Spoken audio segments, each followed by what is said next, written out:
Hey, and welcome back to The Noble Marriage. And this is our question of the week, and it comes from Instagram again. And it is it okay that your spouse watches porn?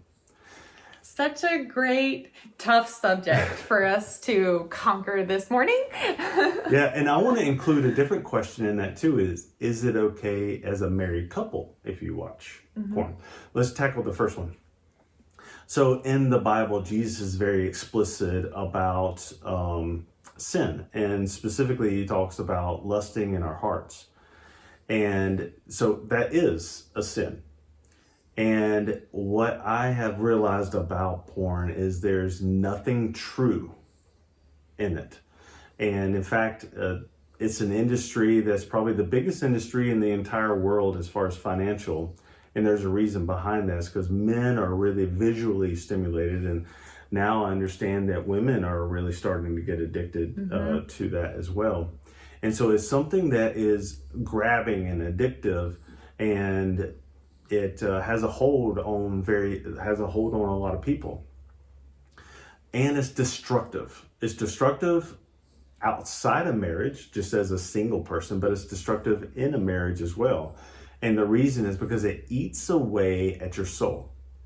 What I've really learned is that anything that we consume, so it's things that we hear in our ears, things we see with our mouth, see with our mouth, see with our eyes, eat with our mouth, touch, the things you experience with your five senses has an impact on our brain and our subconscious. And when we view things that aren't productive for us, when we see things like even news, the news channel, or see things that aren't productive for us, it has an impact on our mind and our hearts. And what is in our hearts will overflow out of our mouth and our actions and who we are as people. And so things that will corrupt us will corrupt our heart. And that's one of those. So that's one thought. Another one is that objectifies people. You know, it makes someone less of someone. So let's say someone's experiencing that, and then they go to their spouse and expects their spouse to act out something like that. That isn't true. It could diminish the spouse. It could make them less of a person, maybe even make them feel less themselves. Devalued. Thank you.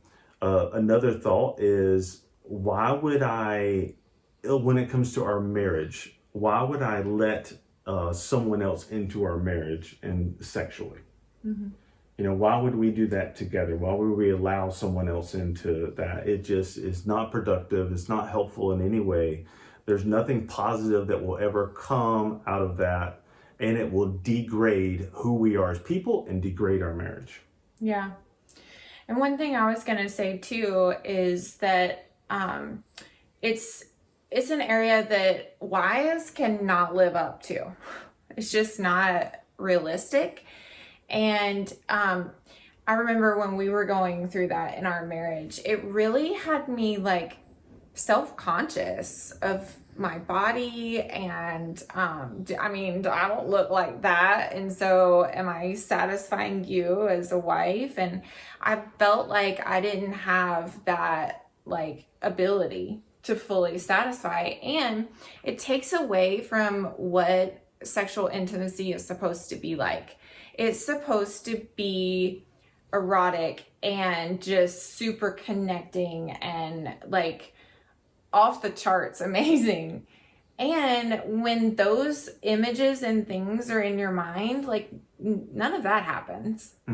It's it also like sucks the fun and joy out of lovemaking, because it makes it an object of something you do, not something you experience. And so I think what happened in our marriage is like, for you, I feel like you turned off your body sensations. Like you couldn't even really feel sensation anymore because there was so much shame and guilt going on. It does create that it shuts your body down sexually, and you can't actually enjoy sexual pleasure, which so sad. But that's exactly what pornography does. Is it objectifies it in your mind. And for men, they are very visual. They get very turned on, but it leaves you feeling incomplete, shameful, and guilty. That's good. And sex with a spouse leaves you feeling,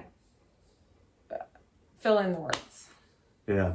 If you really want to please your spouse, the way it looks like is creating a safe relationship where you can talk to each other and not push each other's ego, and then listen to each other and have great conversation. Mm-hmm. So that openness that we can have creates the intimacy. Yeah. And one thing I hear coming from husbands is, well, my wife never wants to have sex, so that's why I do that. And I get that. And your wife is not a switch. She's a crock pot, a slow cooker, and you got to turn it on in the morning. So if it's not working out in your marriage that way, start in the morning and turn her on first thing in the morning if you plan to try to get lucky that night. Ted Cunningham says it great. You need to start early and have at least 12 non-sexual touches a day. And he says what it doesn't include is 1, 2, 3, 4, 5, 6, 7, 8, 9, 10, 11, 12. It includes things that are non-sexual, like the rubbing up against the shoulder, maybe a hand to the back, soft touching my touches. face, like my hair, hugging me from behind, like just letting me know that you love me is like, the best ever. And it makes me really feel loved instead of just like, you want my body. Yeah.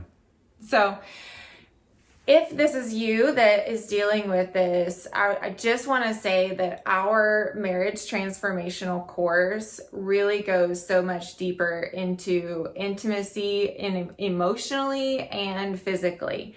And so I encourage you, it's on pre-order right now. So I encourage you to go do that. It really will make a massive difference in your marriage. It's at thenoblemarriage.com.